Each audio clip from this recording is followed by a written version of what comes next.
Gary, obviously Rain had a huge bearing on the series, but did you get what you wanted largely out of it? I think it would have been nice to play more cricket, and I think it's always tough when it's so affected by rain. I mean, the last two games were disappointing that we didn't get that time in, because you then get to miss out on the opportunities to see some players that we probably wanted to see a little bit more of. And I feel for some of those players. Glenn Phillips, for example, didn't bat in the series, and that's tough. But yeah, we know what a talent someone like him is. Yeah, especially that first game in Auckland, the team was under a lot of pressure with the bat and the ball at various stages. Like, how proud of you were the way they stepped up and sort of really fought through that? Yeah, I mean, we were 88 for 3, I think, chasing 300, and we had an unbelievable partnership with Kane and Tom, and they're two of our experienced guys, and you hope in I guess, times when it's tough that they step up, and they did so. I thought we actually bowled pretty well that whole day. They got probably a few more than they should have right at the very end.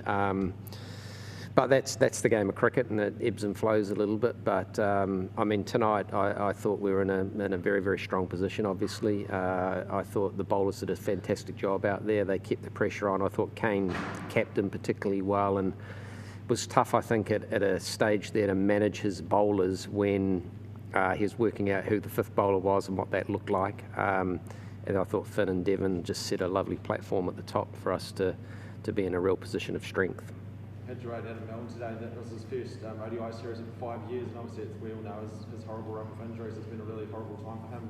What was it like as coach for you to see him out there getting a couple of wickets and doing well? Yep, really pleasing. I mean, he pulled up a little bit sore in his hamstring, so that's why he got through his overs probably a little bit quicker than what you might normally expect. But I think pleasing for Adam, and I think for his own, I guess, mental thinking around where he's at, I hope he's really clear that ODI cricket is still a big part of his future as well. And certainly it's exciting when you put him and Lockie, I guess, in the same team and bowling at very, very good pace, and you can really keep the pressure on teams. How is this hamstring after the game? Is he all right? Nothing major to worry about? I don't think it's anything major. I think it was more precautionary. He came off once he bowled. He felt it in about his third over, so he still got through another 7 overs after that, which is encouraging.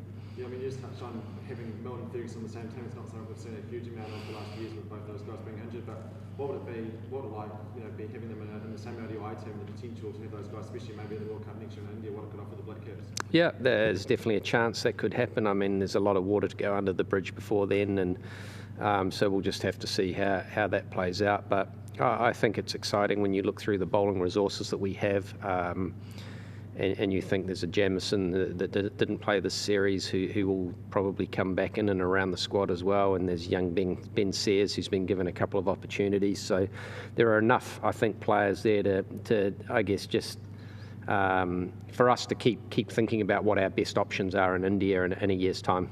So leading into Pakistan, what's the plan for the next few weeks? Like, do the frontline guys, do they play full trophy too, or you sort of be careful about managing them to get Pakistan to it? Yeah, most of the squad that are here now will play at least one game, maybe a few more than that.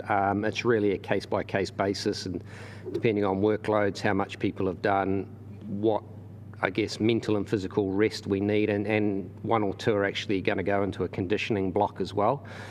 So it's a little bit different for everyone, and really that's just trying to manage ongoing management of their workloads and where we see them, I guess, going right through to, well, middle of May when we finish the Pakistan series. We're sort of planning out that far ahead at the moment. Can you say what ones are going into the conditioning blocks? Who are you managing, sort of? Well, I don't think Lockie will play immediately when he comes back. So, and again, that will be, it's sort of a little bit horses for courses. But really, when we look at S&C blocks, you're probably wanting 6 to 8 weeks. We haven't got that time because we're in season. So it's sort of a little hit with him of about 3 weeks. So will he be in the frame for Pakistan too, or how would that work? Well, when we look at Pakistan, we'll have split squads. So we'll obviously have a test squad that we'll name first, and then we'll be going into 3 ODIs and 3 ODIs in India, and then 3 T20s in India as well. So there is the chance that we'll have different teams at different stages of that tour. And look, we're a fair way down the track of knowing what that looks like. The test squad will be the one that's named first, which will be in about a week or so. And then it's just working through and just managing our players. As I said, it's been a very, very busy period. I think when you go back from sort of middle of our winter right through to now, it's been on the road a fair chunk of the time, and just making sure guys are still fresh when we need them to be. So is there a chance for the Pakistan and India ODIs, maybe some players that might only play one of those two series, or you're a little bit careful about sort of how you manage them, and chances of playing in both in Test series is probably unlikely for some of these guys? Yeah, I don't think there'll be too many players that'll go through and play everything. So we are definitely still looking at that workload. Some still will, but I think there'll be some players that we keep looking ahead to our Test series that we've got coming up versus England and then Sri Lanka as well, and just making sure that not so much physically but more mentally they've got that freshness to go again. But there'll also be, I guess that'll be an important period for us with 4 tests in a row around our build-up around that England series as well. Just with Pakistan, how steep is the challenge going to be going over there, playing in the conditions in the wickets? It's right up in terms of cricket. What are you sort of expecting, especially with the Test first start?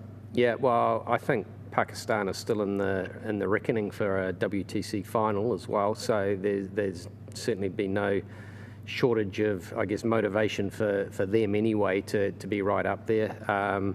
We saw Australia play there last year. We're lucky, I guess we see England are going to play 3 tests before we get there, so it'll give us a little bit of a insight, I think, but I don't think it's traditionally, when you think of the subcontinent and going over there, we're going in their winter, 10 to 12 degrees we hear, so it's not particularly warm either. So there's a little bit of intel to store, I think, keep gathering over the next couple of weeks as well. Yeah, how are you feeling about, obviously spin we know is crucial in Pakistan conditions, like how are you feeling about the spin stocks behind ages? I mean, Mitch Santner, some of these guys are Sodium, and do they come back into the mix for that too? Are these players you're looking at? How are you sort of feeling about the spin stocks in New Zealand cricket? Yeah, well, we'll definitely be taking, I think, 3 spinners anyway over there. I think when you look at playing in Pakistan, then spin usually has a big factor. But as I said before, we'll have to just wait and see what factor it has at this time of the year as well. But traditionally there you get, I think, skiddy wickets that are lower bouncing, and the wickets don't tend to break as much as what they do in India. So it's really a war of attrition, a lot of the matches that you play over there. So I guess just thinking about our squad overall will be important around that. But overall, you're sort of positive with the spin stocks. I mean, there'd be good chances, especially guys like AJ, to sort of get over there and conditions that'll suit them well.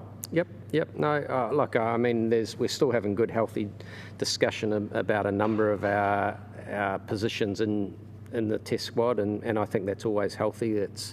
There's a number of guys sticking their hand up in first-class cricket as well, and that's always encouraging. We've had a New Zealand A tour recently, so you sort of put all that in the mix. But when it comes to looking at your side that you're going to announce, and is everyone available? No one sort of said they don't want to go on the tour or anything like that. Everyone's available and happy to go to Pakistan. Yep.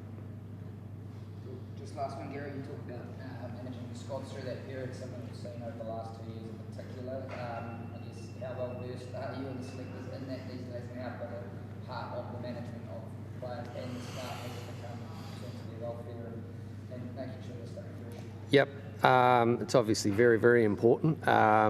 We are constantly, I guess, having conversations with players around where they're at, what the series ahead looks like, and then I guess where they fit into that as well. And sometimes you're crystal ball gazing a little bit, saying we think you'll go there, you might go there, and it's really just opening up conversations with them. But from our point of view, having players fresh at the times that are most important to us is critical, and that's obviously around world events, when you want to be able to have selection from, I guess, everyone that's available in your country at the time. So at other times, I think it will become more and more the norm that we are looking at potentially not seeing our very best team on the park all the time.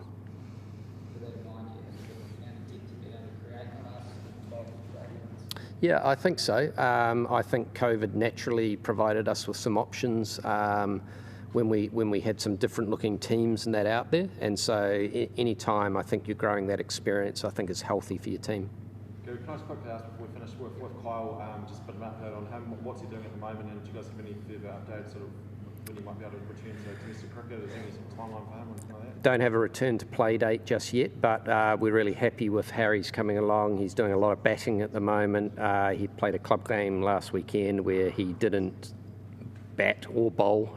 His team won very, very easily, so he didn't have to bat. But that's just getting time on his feet.